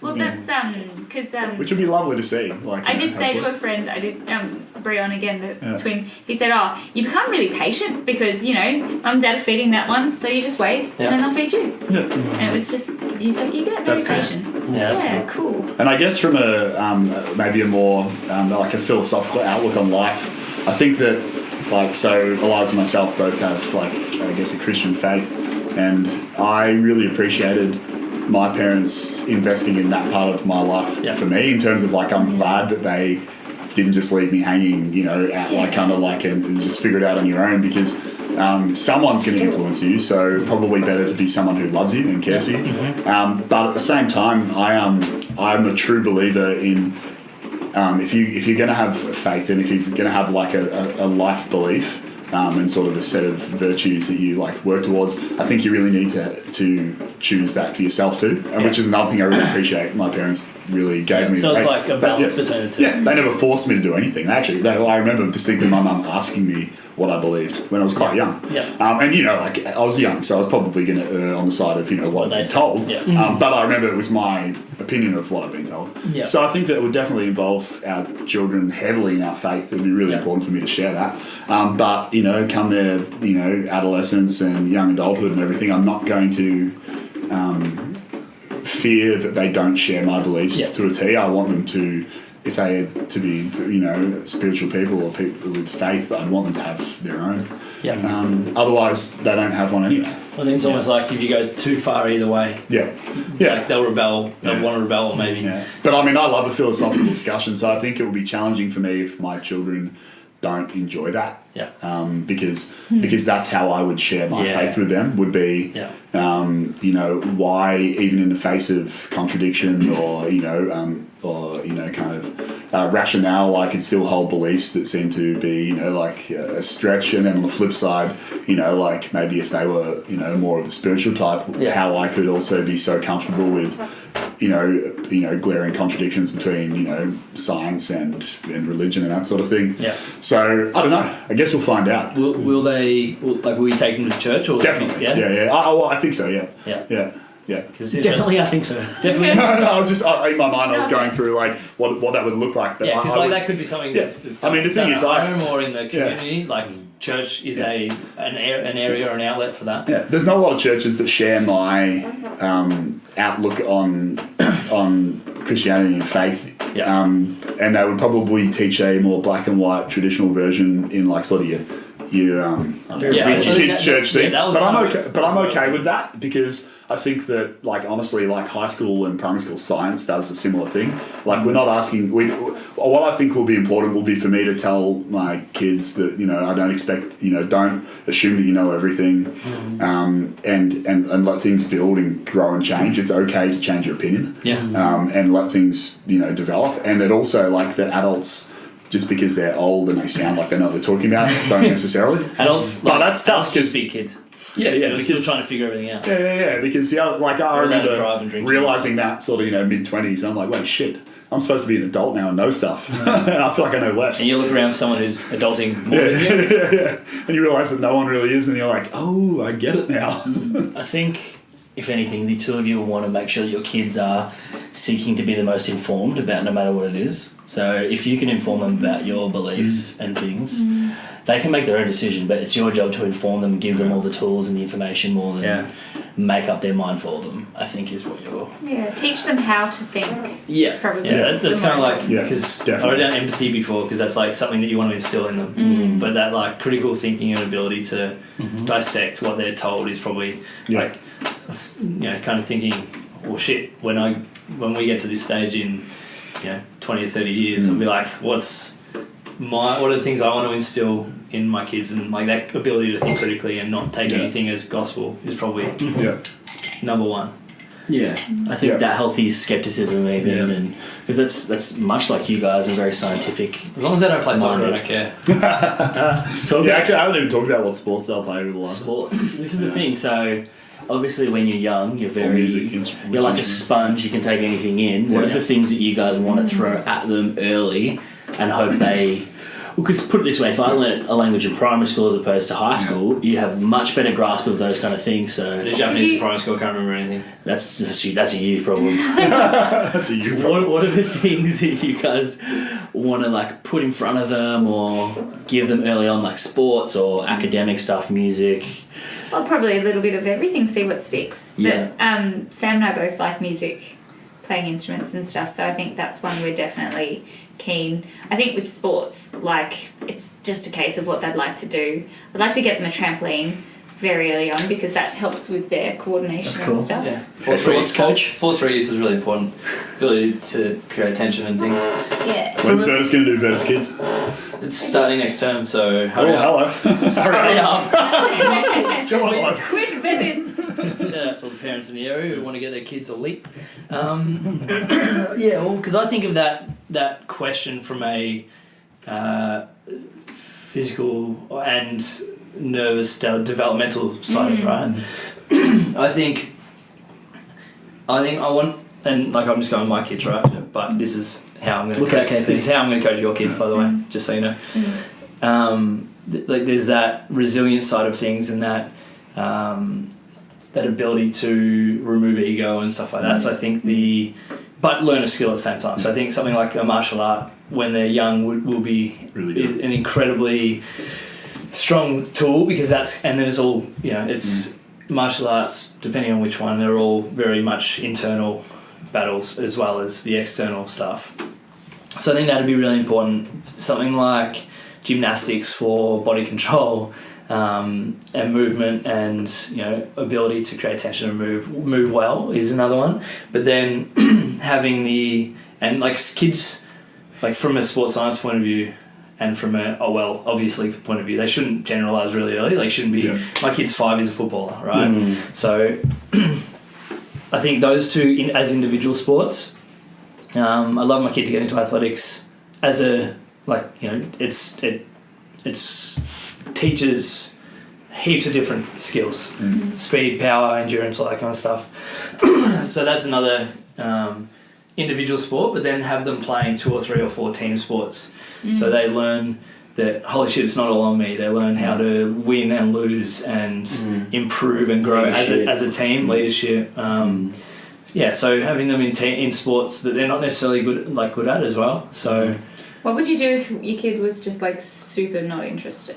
they'd still learn how the movement side of things. So it wouldn't be a... Well, every kid loves because gymnastics. I thought, I'm like, what if your kid doesn't like sport? My Like, brother hated it. growing up, I didn't like sport, but Yeah. I kind of, and this is one of those ones I kind of wish I'd been forced to do more now. Like, I really love basketball now, but I didn't start playing till I was 19. Like, you're like, man, Yeah, I imagine didn't if I play played when I was in competitive primary school. I could be Jordan. Like, I just had better hand-eye coordination from playing a sport, regardless. Yeah. Just those kind of things. So I think this is obviously a very novice and uninformed opinion because I don't have kids yet, but I'd love to make sure that my kid is doing some kind of movement, some kind of music, and some kind of like extracurricular, whether it's creative or... Team sports. I think team sports. I think team is good. It teaches them so much about life. Like I talk about the gym as an epitome for life, but team sports is the same. Like you learn how to win, you learn how to lose, you learn how to work hard, all those kind of things. And then, so I think... Oh, Pavlov's still here. I forgot about Pavlov. Sleeping. He's having a dream. I think he's dreaming, he's running. I think having that's really good. Having like balls in their hands, different sized balls, maybe a bat. I never played anything or did anything with a bat. You ever play cricket? No, I never played cricket. Athletics was Saturdays, right? Like something where they can express what they're able to do, and hopefully my kid loses most races until they're 12 and then they decide to dive into it. Or But like I think it doesn't really matter what it was. So if they change their mind, like I played T-ball when I was young and I didn't like it. I played footy for a year and I was like, yeah, cool, we won the flag, I'm done now, right? That's it. I did gymnastics for a term. I'm so pissed off Mum didn't make me keep doing it. And this is the thing, so I come back and I'm like, why didn't you make me do it a little bit more? Like obviously you don't want to force your kid to do anything they don't like, but I think there's a balance. But there's a balance of You like, have to. it's like, okay, well if you're not going to do this sport, what sport are you going to do? You have to pick a sport. Well, I've talked about it on the podcast before. Like I remember there would have been, I trained 3 times a week for running through like 11 onwards, like as well as footy and stuff like that. Tuesday, Thursdays, and some Sundays when we weren't playing footy, athletics on a Saturday, or cross country throughout the year, footy on a Sunday. It's not much, mate. It's like an hour and a half. Wait a second, that's a commitment from parents as well. That's Yeah, well, exactly. 100%. But We didn't do any weekend sports because my mum was like, nah. yeah, so like I'm incredibly fortunate that mum and dad drove us to that stuff. So yeah, running, training a couple of times a week, running, like competing on a Saturday, playing footy on a Sunday, all that kind of stuff. I remember multiple times where I'd be like 4:30, I'd be like, I don't want to go. We'd start at 5 or 5:30 or something. I'd be like, I don't want to go, and Dad would be like, you go. And there'd be this big song and dance, and I'd go and love it, and train hard and see all my friends and stuff like that. And it was always, you don't want to let your coach down and stuff like that. But that, or you don't want to let the people that are there down and stuff like that. And that instilled, I reckon that's a big reason why I've been able to be semi-successful in a bunch of the stuff I've done, is because I've had that consistency and that show up even when you don't want to, drilled into me from a young age. Resilience, Just because you don't want to doesn't mean you just get to not. It doesn't mean you shouldn't. Yeah. So that's something I think that's called good parenting. Yeah. Kudos. So shout out to Rob Dog Wallace, and Mama Wallace. Yeah, because you don't want to be that helicopter parent that's over the top and overbearing and like, oh, you don't want to, you don't have to. That's but I don't want to be like that. No. I don't want my kids to ever receive a medal or a ribbon for anything they didn't deserve. Yeah. Or didn't work hard for. Yeah. You might not have a choice in it. School might hand them Just out. burn it. Genuinely. Take them out of class. I don't know. It's a hard one. Like, if they worked hard for it and didn't win, then fine, but it should just be, why don't you work hard? You can't just get one for rocking up. Yeah. I think that's dumb. It's like the idea that, I get why you don't keep scoring like under 10s footy or whatever. The kids can count. But but it's something every know. kid. It's like adults think kids are dumb, and I remember being a kid and taking advantage of this because I remember being like, I can get away with this because they just think I don't know. They just think I don't know. Yeah. Well, I didn't know about money, but I knew about like adults thinking kids didn't know what was going on. Yeah. And I just everybody knew who the good footy player was, and everyone knew whether they were losing or whether they were winning. Sure. And it wasn't even like no one even needed to explain it to you. Like you just if you watched footy like on TV. Did you play footy? Yeah. Well, that was the other thing. So my dad and his twin were really good football players. Played in Gippsland and for Hastings, won a few flags. I think Steve might have won best and fairest and everything. Yeah. But they were like Steve, no one will know. Yeah, could be right. There's actually a story about that where they played an interleague, like they were playing. It was like Metro versus Country. Yeah. And they both got selected for Country, but of course the umpires in the other league they didn't know that there was two of them. Yeah. So Steve got best on ground because the guy's like, I looked up in the forward pocket, there he is, in the back pocket, and there he was again. He got must have got 50 touches. He kept kicking it to himself. That was weird. And apparently Dad just kind of huddled behind some of the bigger guys and Steve got the medal. That's fantastic. Yeah, it's pretty funny. So I played footy when I was younger, but then I never kicked on. It was funny too. Were you like what you'd consider good at footy? I was decent. Like I wasn't great. I don't reckon I would have been as good as my dad was because I was totally different body shape. Like I'm 6'4" and kind of tall and kind of gumbo, and Dad he's like probably 5'8" and just a nugget, really agile. He's like the opposite to me, pretty much. Weird that he had me as a kid. But I could kick really well. So the first thing he taught me was how to kick a drop punt, and he refused to let me kick a torpedo or a drop kick or anything else. No check sides. He's like, until you can kick a drop punt. And I really appreciated that. I remember being at Auskick and being proud that me and my dad were the only two parents and kids that could kick to each other without like stuffing it up. Yeah, that's awesome. Hey? What is that? The drop punt. Oh my goodness. Ball spins backwards. Yeah. Oh yeah. So it's the nicest looking kick. Yeah. My kids will learn how to kick. Yeah. Well, but that's the thing, like, because it'd be interesting because I was like fortunate enough, whether it was just lucky or practice or whatever. Because I remember kicking the footy with Dad 1,000 times. Yeah. And, every minute that the sun was out, we'd spend time kicking the footy out the back or out the front with our neighbours and stuff. And I was lucky enough to be one of those better players growing up. So it'd be like a completely different childhood experience for me if I wasn't one of the kids that could run or wasn't one of the kids that could play footy well and stuff like that, and I was a battler. Yeah. Well, I ended up playing tennis later on, and I'm kind of if I'd started that when I was younger, I think I would have been because I picked it up really quickly and I got pretty good at it. We won I never won a grand final. We lost 3 grand finals in a row. So it would be like Milosh. Pretty much. I'm like a big serve and that's it. But I kind of wish I'd played that earlier because I think I would have been good. I only picked it up when I was like sort of 14. which is like, for anyone who knows tennis kids, they're usually playing when they're like 5 years old or something. Yeah, so what's the plan? Like, what age are you thinking at the moment, off the top of your head, to go sport time, music time? I'll give them then my first football when they're like, because even a day old. Yeah. So like, even example, They'll like be coming Jed. out and I'll be like, here's a footy. Yeah. Jed's going to a sports thing at the moment, and Shout out to Jed. Jed. He, my man, he's already can kick far better than any other kids just from being exposed to a ball and people in the gym. He's allowed to kick inside. Yeah, things like that. Parenting, good stuff, Reece. If you teach them how to kick inside, then they're going to be able to slot doors and all that shit. Yeah. But so he's already far ahead just from having a ball around and available to him than some of the other kids, and he's like not even 3 yet. Yeah. So there's never too early. But what stage do you go? Okay, what's your sport? What's your music? What's your kind of thing? I mean, I started learning And you can piano. change and chop and change, I think, but as long as you're doing something in each of those zones to keep you stretched, I guess. I reckon music's like probably like as soon as you start primary school, you can start like if you're handwriting, you can learn to play piano. Play recorder. Yeah. Yeah, we No recorders. we got a piano from some like random great aunt or something when she passed away. We inherited a piano, and Mum always would tinker. She never really learnt, but she had a really good ear. And then we went to some concert or something and got a cassette tape because that was cool. I really got obsessed with it, Rachmaninoff the movement, and I would sit there and listen to it, and then I learnt the whole start just on my own, like sitting in front of the piano. And Mum was like, "Oh shit, That's cool." And so she like enrolled me in lessons. Then I would have been like grade 2. We were in America, so probably grade 2. But the person she enrolled me in was useless and taught me everything wrong. Oh. So when I came back to Australia and I was about, how old? I would have been about 10.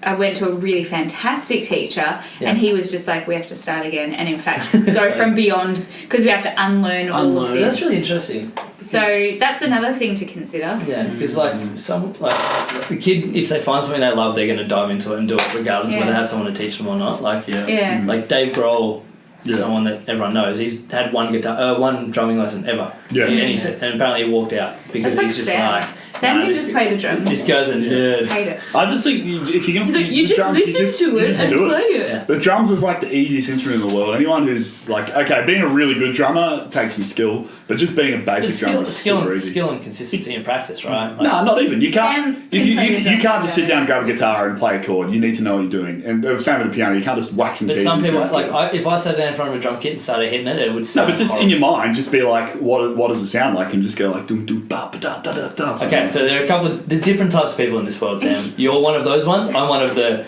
No. I need to know. Don't talk yourself down. I reckon you can do it. Yeah. Sam, you have to just acknowledge you're a freak. No. You're a bit of a freak. Well, What instrument though? Because you've talked to me about this. What Piano. you think is piano. Yeah. No, if you do piano, you do it's rhythm, it's melodic, it's a bit of everything, chords, it's structure. Like pianos, it's not cool. Well, maybe it's getting cool again now, but it'll give you a good foundation and you can kick on It's from there. really fun too. If it's cool or not. Yeah. Well, it's more about like what it will teach them, and I think I really appreciate the fact that my parents like sort of really encouraged me to kick on with piano until I got to a point where I also enjoyed it because I was good enough to enjoy it. Yeah. Because it's not enjoyable when you crap. Yeah, well, You just have to keep getting the better thing, and right? better. Like if you start at 30%, then you're well ahead of the kids that suck at 0%. Yeah. And I think like on reflecting now, you just go, oh man, imagine if. And it's hard not to, but like I mean, it's done now. But you go, if I had just a solid foundation, I could choose all these avenues of music or all those. You still can. Yeah. Well, that's it. Like, there's no reason you can't. Here's a question for you two. Yeah. Not from so, in 10 years, when we're sitting down and doing a 10-year reunion podcast, your kids are going to be 10. What are the things that you guys are going to do to either look after yourselves or not look after, but what are the things you guys are going to work on or learn or focus on for yourselves, not for your kids, that, in 10 years you can look back and go, I've spent 10 years getting better at this. Is there something? That's good. That's good. That's a great question, actually. I think that... Hey, Pav. Waking up, buddy. He's awake. Oh, hey. I hope our kids are as easy as that. Just fall asleep on the floor. I think that it will be important for me, and I think that me and Eliza probably will keep each other accountable to this to make sure that we're still... Okay. But we're still investing in each other and everything. I don't like kids not only can, they will consume so much of the time you probably previously spent being selfish. Yeah. It's fantastic. He's just all the attention. And so I'd like to think that we still have managed to continue to fall more and more in love and be close with each other. Yeah. But with a couple of other keks in the mix. I think that it'll be interesting to see. I definitely sort of roll with the punches a lot of the time. For someone who thinks so much about everything, it's funny how sort of unplanned like a lot of stuff will be for me in terms of like, well, I have to do this. I'll be like, we'll see what happens, and I'll see. Is that informed basically on how your life's gone so far? Yeah, some things. Like I've made some decisions and big plans that I followed through on, things like starting a business or playing piano or whatever, or studying and everything. Yeah. But in terms of some of more of the life choices, like falling in love, I just let myself do that. Whatever. No. Like I want to hear the rebuttal. What's the rebuttal to that? No, as in like it wasn't. I didn't have this strategy or plan. I didn't go. I have to fall in love by 22 or whatever and be married by 25. I was kind of just letting it happen. You're like actively fighting against it for a while. I know, what the hell was I thinking? No, you're not my best friend, Eliza. Well, you weren't at the time. Jeez. Oh, yeah. That was his response when I said I loved him. What, I'm your best friend? No, you didn't say you loved me. You said I was your best friend. Yeah. And I was like, no, TJ's my best friend. You're a piece of shit. Marry TJ then. And then I tried I tried to break up with him and he cried. Oh. Manipulative son of a bitch. And now you're having twins. Jokes on you. That's like a Goosebumps story. It's like choose your own adventure. It's just like, go to page 78. Oh, now he's crying. Go to page 82. Undo. He's having twins. What? This is a roller coaster. One for me is like, it's probably pretty topical now, is diet and allergies and all those kind of things. Coming from science backgrounds and you, Cafe, definitely we see a lot of allergy stuff happening now. What are your thoughts on exposing kids or not exposing kids to things? I think like my middle brother had really bad like hospital level, like he was always in hospital with asthma, and he had a very extreme allergy to eggs and milk. Even touching eggshells would make him blow up. Wow. But then he grew out of it. Yeah. So I'm just aware that, and Sam's got like hay fever and stuff, and so I'm aware that that could happen, but also like oh geez, I hope they don't have allergies. I'd love to try. Like, we're definitely not going to be like sheltering them and keeping them in little bubbles. Like, I want them to. Good, because if you did when you bring them to the gym and you'd be trying to just sneak them out and rub their face in the dirt. Exactly.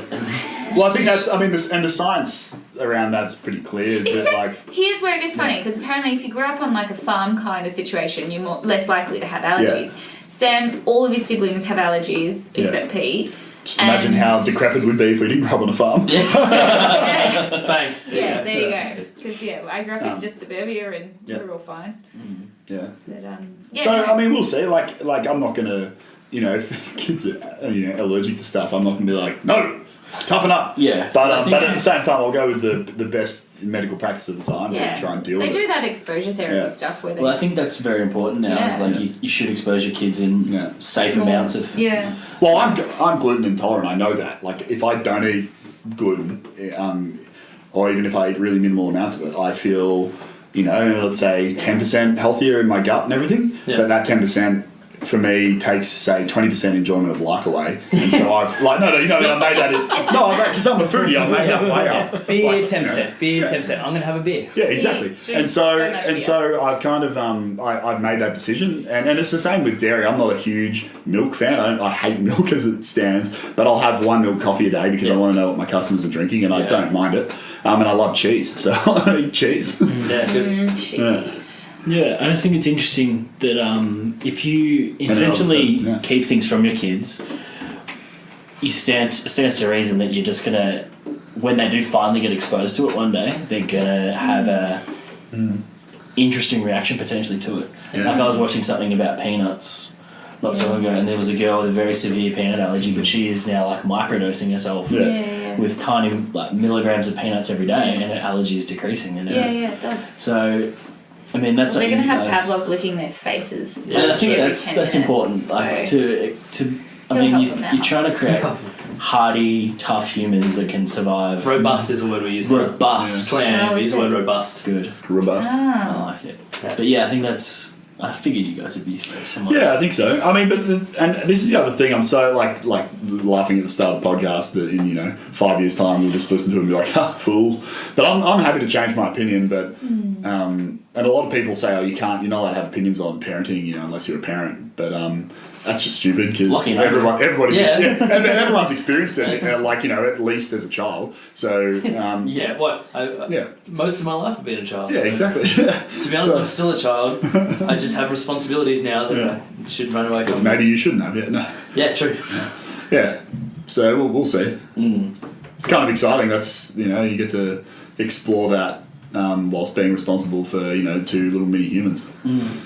This is the other one, and it's what science experiment are you going to conduct? Yes. You have a control that you can keep normal, and one that you can mess with. What are you going to do? Well, it depends. Hopefully they're like born the same size and everything. One's not like inferior. Because then... well, that's what they call it, inferior superior. That's just funny. But because then it'll be easier. I thought the idea could be fun to vaccinate them both, but never tell them. Just tell them one of them's vaccinated, one of them's not. Yeah. And one of them's protected by herd immunity. And say, one of you, we can't remember. Yeah. But one of you... No, that'll probably fuck them up. Have you guys read the book Biology of Belief? Okay, you're going to read it when I've finished it. I'm like 3 quarters way through. It's gnarly. Not important for the podcast listeners unless you want to read Biology of Belief. There's also a Bruce Lipton, if anyone's wondering. There's also is that a sponsor of this podcast? No, it's not, but it's a great book. So of Lipton tea fan, aren't you? No, different guy. Oh, okay. Probably some relation. He's also got a couple of lectures online if you want to watch on YouTube. If you're a watcher rather than a reader. But it just talks about how obviously Darwinism and the role of genetics and how we kind of got stuck into the mindset of it controls everything and how our environment is going to be the biggest controller of who we are and how things work and stuff like that. You'd love it. You'd fuck on it. Interesting. Yeah, that certainly is. Yeah, there's lots of little tests you could do though, like little experiments. I'm just curious to see, because I know one thing that I've been reading, and I think with identical twins it's even more fascinating, is whether one walks significantly sooner or talks, or from a developmental point of view, the differences there, given that they're as close to each other as any humans can be. That'll be fascinating. Like things like my dad and his twin, they had their own language. They couldn't speak. They actually struggled with speech. They had to go to a they had seriously a language that only they could understand. I think their big can't sisters. remember it Was it vocal or was it? It was vocal. It was like an audible language. Yeah. Until they were like older. That's amazing. Yeah. That's pretty cool. Because they just spent so much time with each other that they didn't need to communicate with other people as much as Apparently themselves. it's not unheard of. No, it's pretty common. With identical twins. Yeah. So I don't know, that'd be cool. Sorry, I wanna Sam's learn dad, it not too. special. Yeah. Sorry, Brad. Yeah. Well, because I guess they're going to be able to communicate in their own way before you guys are going to be able to communicate with them properly, and it's going to be cool to see them as 2 separate humans experiencing the world together. And I'm super excited to kind of be a fly on the wall watching them grow up. Yep. It's going to be exciting. Cool. Bring them into Vertus, chucking them on a prowler. Uncle Wallace and Uncle Tommy just leading them astray. Yeah. They can come to Common Folk and roast with me anytime. I feel like, to be honest, if you're their influences, you'd probably be leading them back to the path, given what I'll probably do. Yeah. Hey kids, we're going to go to the brewery. Yeah. I genuinely think Hey, you ever tasted I'm gonna hops need you before? guys to help. Yeah. I might just call you one day and be like, You need to Actually, what's interesting... Help an irresponsible adult. Yeah, you've called the wrong number. Well, me and Eliza have had discussions about, whether there's anything we disagree with about sort of parenting stuff, anything major. Yeah. And sort of things we've got some things we agree with, like one thing that we both felt was pretty important was we're both quite loud people. Yeah. But we don't want to... You mostly, Eliza less. I I can get loud. But we don't want to I mean, being loud in front of them is fine, but we don't want to yell in anger in front of the kids, especially when they're young. Yeah. And that'll be a challenge, I think. Like I'm not saying, like, anyone who knows this will be like, what, shit, you guys yell at each other? And I'm like, no, it's just any conversation. So if we're angry, then it's just a loud conversation. We're very loud. Yeah. We're very flash in a pan kind of arguers, so we'll like get very like, that's stupid, and then we'll be like, fine, and cuddling on the couch or something. Like it never is serious, but I don't want kids that think that kids don't know that. that's normal, and because and also it can like freak them right out. I remember the first time my parents argued in front of us, I was like, What's happening? in high school, and it still kind of was a bit weird. Really? Yeah. Because they don't fight very much. They have little squabbles. Neither do my parents. Like my dad's super gentle kind of guy, soft spoken. I think it's important. They don't. Just never we don't. those big fights. What about things like I actually thought about this the other day because I just always assumed I'd do it, but things like Father Christmas and the Easter Bunny and everything, you just roll with that. Well, we take them to church, so we're already caught. Oh, hey. There can only be a number of enigmatic figures, male figures in our lives. Because it's actually funny that I don't think people are like, oh, don't ruin Christmas for them, and I feel like the only thing you're ruining is the corporate experience of it. Because if Christmas is going to be special, You're such a hippie. if you like just kind of like, oh, we're giving you the presents, you know what I mean? Like, how cool is that? Your mum and dad are buying presents. No, you just want to have the fun. Yeah, you just want the validation, the pat on the back. Yeah, exactly. Thanks, Dad. Instead of thanks, Santa, and you're just sitting there going, You're teaching them the ability to believe in something they can't see and feel and touch. Yeah, which is important, I think, sometimes, because that's what, gravity and stuff, floating off into space. Oh, yeah, With I Santa can and feel his- gravity if I fall off the table. True. Well, no, you feel the ground. You don't feel gravity. I can feel the effects of gravity. Yeah. What about like Just like you protective? feel the effects of Father Christmas when you wake up and there's presents. Yeah. Okay, you've sold me. I'm doing it. It's scientific. Like protective, you're gonna let everyone hold them and Oh, yeah. let them run around. When they're and- super young though, and apparently this is like a thing, right? Because when they're really, really young, before they have their first vaccinations, you have to be a bit careful that make sure that because Shut up. apparently, because like we can all be carriers of like whooping cough and all those whatever bad things, but like you don't really display it because our immune systems are fine. But when they're super brand new, and our kids are most likely going to be preemies, and so they'll be really. You have to like make sure everyone has their like boosters before they hold them. Yeah. For like the first like 15 days or something, Yeah. which apparently can cause issues in families. Really? Yeah, I've heard people In terms of have getting had- offended. Yeah. Oh, can people just not get offended? No, Shut people up. are allowed to get offended. I just don't care. Yeah. Yeah. Oh, if I had Cool. But is that a thing? Like, I'll expose my that's the child thing, to but- I this. can't imagine any of our But family I- actually cuddle. caring, but No, but like Yeah. I know that like all my nephews and everything I've been given to hold immediately. yeah, you have. But Yeah. you So is it? I didn't know it was a thing that you're not supposed to. Yeah, no, It's like not taking your puppy to the dog park so it doesn't get parked. yeah, exactly. But I don't know why none of your siblings have been focused on that. But also, you travel to Africa and so do I and stuff. So then we are like all set with our Vaccinations and boosters stuff. and Yeah. everything. Yeah, but they didn't. No one asked. Yeah, I know. I guess. So, Well, I guess it's like not really. People don't realise. yeah. Yeah. Yeah, it's an interesting one. Yeah, it is. Yeah, that's the first I'd heard of that being a thing you were supposed to do. I think it's one like I look at something like that, and it's one of those things. When we know better, we do better. So if you're aware of it, at least you can make the. I feel like that statement. Well, for science communication, that statement's so wrong. Yeah, like but proven we to not be but true. we do the best we can with what we've got, right? No, you Yeah, but just if do you the know best better, that makes you you feel doesn't- the best, like to fit in with the people you're around. Well, it's just the idea of deficient information. Like if we told people all the reasons why vaccinations are good, then that's Well, why. yeah. It's not. You're not governed by logic. It's, Yeah. it's bad If motivation.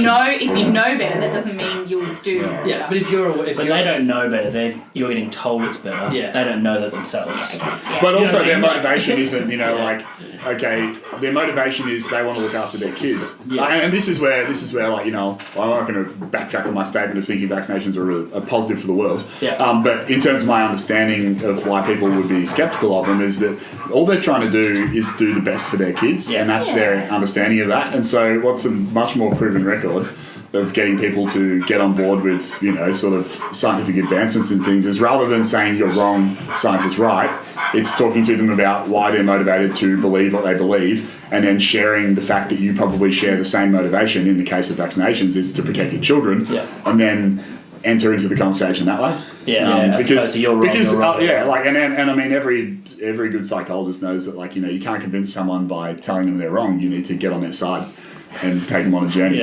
Which is why it's actually funny, because I told people to fuck off earlier in the podcast, but like but you're wrong. Yeah, I think it's really funny when people get upset at people who, you know, don't share their opinion, as if somehow they've done that to spite the other person. It's like, no, they haven't. It's just their opinion. And more importantly, if you want them to get around, you know, what you believe in, then you need to enter into a relationship with them and a conversation and a journey, because like, it's like, I mean, everyone had like a stupid opinion when they were a teenager, and it's like and I feel like sometimes these days a lot of people in sort of, you know, Gen Y or whatever and Facebook warriors, it's like, you know, as soon as they realise their opinion was wrong and change it, they all of a sudden, you know, like start fighting against all the people who they shared an opinion with just 12 months ago. It's like, mate, like, give people a chance, you know, like like, you know, you've got to go into that conversation with the understanding that you might be wrong as well. Because otherwise, you know, if you go in with the I'm right no matter what, then you just can be met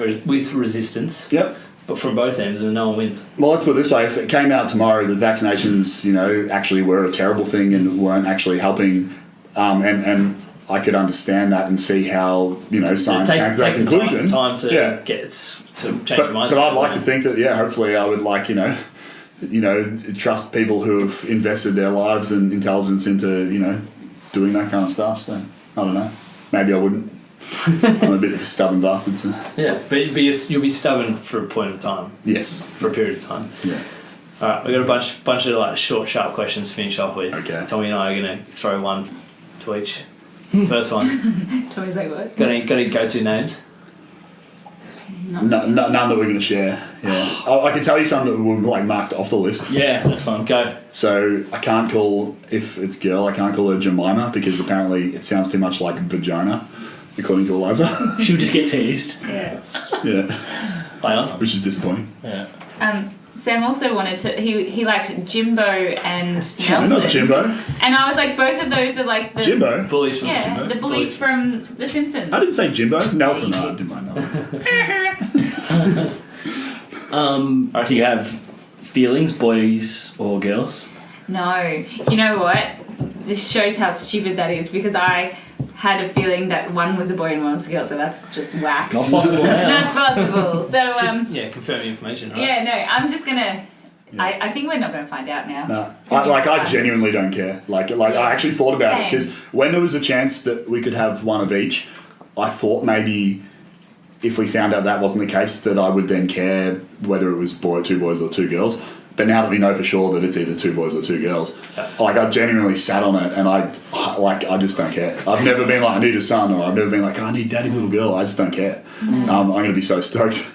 Like, they could be intersex and I'll be bloody stoked. I don't give a shit. Bring it on. That's cool. Like, this can be taken as a really broad question, but I want like a really simple answer. What are you most excited for?